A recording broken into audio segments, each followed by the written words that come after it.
Number one, family. As crazy as it sounds, many people, if not a majority of people's first hurdle in life tends to be family. If you're a guy who doesn't mind, maybe doing what his dad does or living up in your family name, etc., then it's no issue to you. But for the majority of people, what you'll come to see is that what you want and the life you want to lead tends to be counter to what your family wants.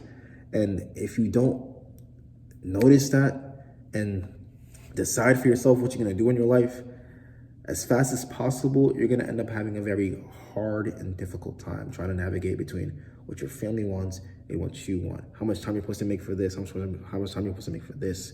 And a lot of people end up seeing that dead on, and they start really having to face a lot of demons and make this whole origin story for themselves because they realize that they're the dark horse of their family and that what everyone else wants isn't what they want, and they're gonna have to figure out a way to make it alone in this because they have no support in what they want to do, which sucks. A good example of this is my bro, keep in mind, who has lost, I don't know, 80, 100 pounds, etc. If it was up to his family, he'd be a fat gamer who was inside there all day, didn't interact with anybody, ate junk food all day, was generally unhealthy, depressed, sad, etc. And they would have been okay with this. Why? Because it doesn't interfere with anything that they want of him. It doesn't interfere with anything that they believe he should be. And ironically, it was when he lost weight, when he decided he was interested in modeling, when he decided that he wants to go to the gym every day, when he decided that he wants to start talking to people and dating, when he decided he wants to go out into the world and adventure and sort of be on his own somewhat, not be so controlled and parented that he ran into the most issue where his life became super stressful. You would think that a dad or a mom would be proud of this, but it actually led to a lot of issues. Why? Because he's not doing what they want or what they intended. They don't understand the big picture of what he's trying to do. They don't get it. They don't support it. And if you live just like him, if you live your life by what your family wants, a lot of the time, if it doesn't click to you and it doesn't measure up, come on, you could be wrong, but we have the right to live our lives and see how wrong we are, right? So, but if it doesn't measure to what they want and you decide to live your life by that, you could end up being very unhappy and end up wasting a lot of time. And then ultimately, hopefully at some point decide, wow, I want to switch things up. I don't want to do this. My dad was a plumber. I don't want to be a plumber. The money's good, but I don't really care for it. I don't find passion in it. It brings me no joy. It kind of makes me feel dead inside. If it's that bad, if moving towards what your family wants is that bad, don't do it. You will ruin your life. 2, lacking initiative. A big thing people do nowadays, well, in general, is just watch. I was watching your workout, bro. Like this and that. I'm thinking about getting into working out, bro. You're making me really want to try that, bro. I'm not gonna lie, this and that, yada. Cool. So don't watch me do it. Don't watch me. Don't tell me about it. Do it. Like I was thinking about getting to this line of work. I was thinking about getting into YouTube. Like there's so much lack of initiative though, where people will just sort of study, watch, and time is just passing by. One thing I noticed when it came to me, when my struggles of being a perfectionist or whatever, is not even starting, ironically. You're worried about being perfect, you're worried about all these other different things, and you kind of know, like even on a more immature scale, I would look at a game that I was interested in, and I would watch this game for like months, looking at all this stuff on the characters, all the stuff on the story, etc. And I won't buy it or I won't play it. So what's the point? When you lack initiative, you basically end up being like a sort of nerd or a sort of just, I don't know what's called, a bystander of what you want or what you could see is good and never actually doing it. It's a waste of time. It's a waste of life, and you're never going to be anyone until you take initiative. 3, never finishing slash fully committing to things. Also, if you stay around to the end, I know it says 5, but there's a 6, a very important 6th one.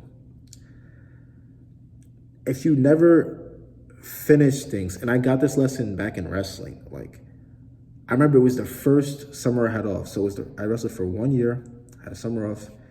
And I remember I was just working out. I was really enjoying working out, right? No diet attached, etc. Sort of bulking.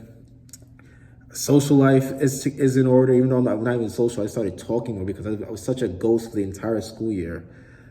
And I was just thinking to myself, wow, as much as much good memories as I have from this, I'm not looking forward to going back. I'm just not looking forward to doing this again. Wrestling 3 hours a day, wrestling on the weekends, tournaments, sometimes it's just no break.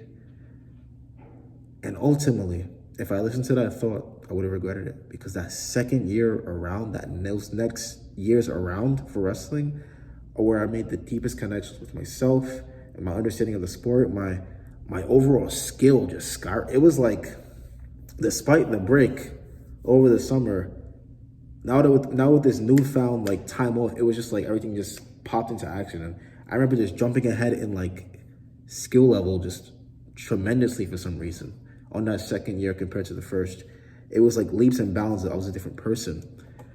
But if I didn't finish, I would have never had any of the accolades on any of the memories or any of the achievements that I eventually went on to get. And that's what happens with everything. If you're not someone who ever finishes anything, if you're someone who just passion hops, there's so many passionate people in the world. And that's great. But when you just passion hop and you're kind of just all over the place, you're just so like spread apart. Like, I did a little bit of this, I played a little guitar, I played a little piano, I drew for like a month and then I just stopped. Or, I was playing basketball here and there and then I just stopped. All these different stories where you just stopped. Bro, you're never gonna truly be a master of anything or excel in anything or have any type of like long-lasting or at least holdable reward for what you've done. Ultimately, you're just wasting time. It's cool, but you're just wasting time. It should be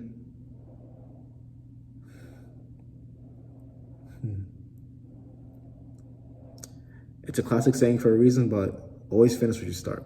4th, chasing women. And this should go without saying. And I hope you understand this, but if you live your life in chasing women, especially, bro, with the dynamics we got going on today, bro, the amount of independent nonsense going on, bro, it's just disgusting, bro.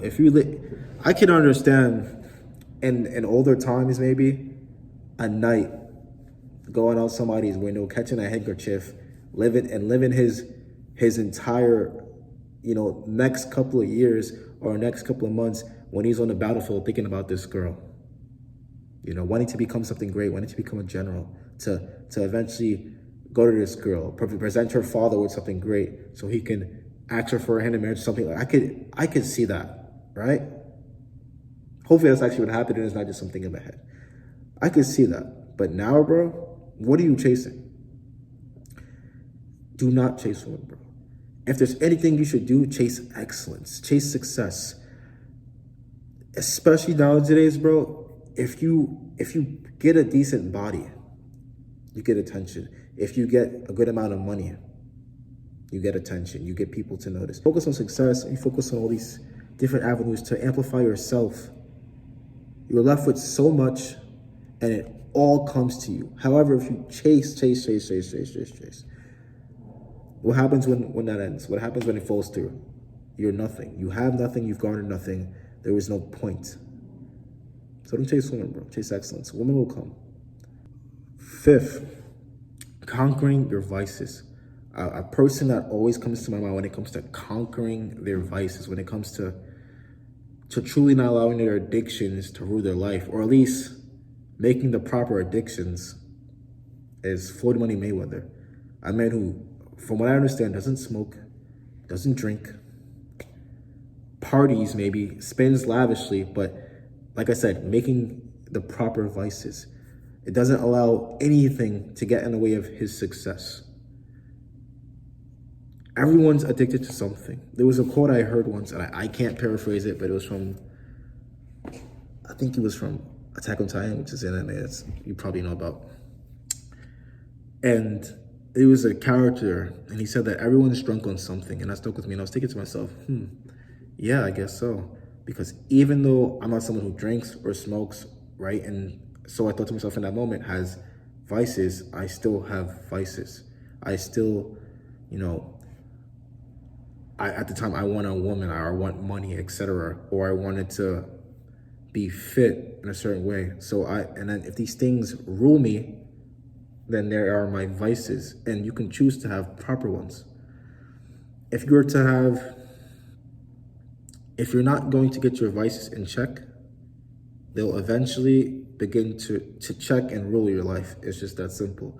If you're someone who has the vice of drinking, you're gonna most likely end up spending more than you need on alcohol a week, effing up your testosterone levels, etc. If you're someone who's weak to the flesh, you notice that you always crave a woman, you always crave sex, etc., and you never get that under check, you're gonna eventually start involving yourself with people that you don't need to involve yourself with, potentially raising your risk for disease and wasting time because that specific vice is attached to someone. So you're gonna have to interact with them, and most likely waste a lot of time.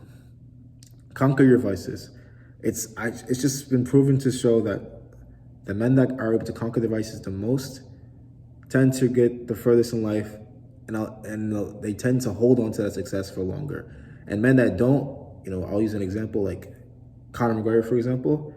They tend to, even if they get success, they tend to sort of burn out. They tend to sort of start to dip, in my opinion, a lot faster than they need to, because these vices start to control their lives. They start to I'm not trying to throw them under the bus, but they start to just ruin their legacy in a sense. They start to give into alcohol, drugs, etc.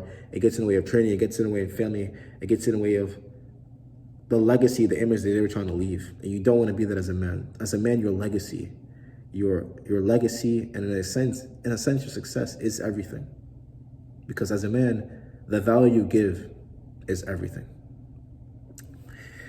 And lastly, as a bonus, make sure I remember, having no preferences. My journal, my new journal, it's beautiful, bro. I like it. Having no preferences. I had to learn this the hard way, and it's something I've been really thinking about lately. Having preferences, especially related to work, right? You're trying to make out of money. Most majority of people, if you're watching this video, you're probably broke, or you're probably trying to at least do better. It's that preference that you have where everything you do, everything you're interested in, everything that presented to you, you have to have passion for, that will keep you where you are. At this point, bro, I don't care what it is. I'm not gonna be broke. I'm not gonna be, selling my soul or something, or like being drained, or just, as I used to say in my old job, feeling soul drained, feeling mentally, physically exhausted by where I'm at, because it's just causing me to go into existential dread. But I'm going to do something where it gets me to point A. It gets me to having as much money as I need to at least step into another echelon of life. But when you have preferences, you're so picky to move forward in any way. And oftentimes it's not some movie or journey. It's just not. You're not gonna somehow, start something or start a channel, etc., and just see it pop off. You're most likely gonna have at least some downtime. And in that downtime, what are you gonna do? You're just gonna be broke? If you're trying to pick up some talent, say you wanna be a bowler or a gamer, etc., what are you gonna do in this time before your dream pops off? You're gonna have to lower your preferences. You're gonna have to be able to make it happen, because you want to be ready. I think a big part about being a man is being ready at all times. And you can't be ready if you always have a preference. You can't be your best if you're not willing to buckle down into something that you are not the most passionate about and grind. I think that is a big hack to financial success in life to an extent. You have to be able to buckle down sometimes into some things that you're not the most passionate about, that you generally don't want to do or don't feel like doing. That's what discipline is, right? Doing something you generally don't always feel like doing, but you are choosing it for the benefit. This is a strength I think that excels above all else, is being able to have no preferences, being able to be disciplined, being able to buckle down and truly just wait, just continue, and eventually, if you notice it has no end, there's no end in sight, and you generally don't like it, and it becomes soul draining, all right, cool, but I guarantee you'll probably find more benefit having the preferences than you will having them. But anyway, that's the video. It's time for you to impress yourself, bro. Like, comment, subscribe. See you later.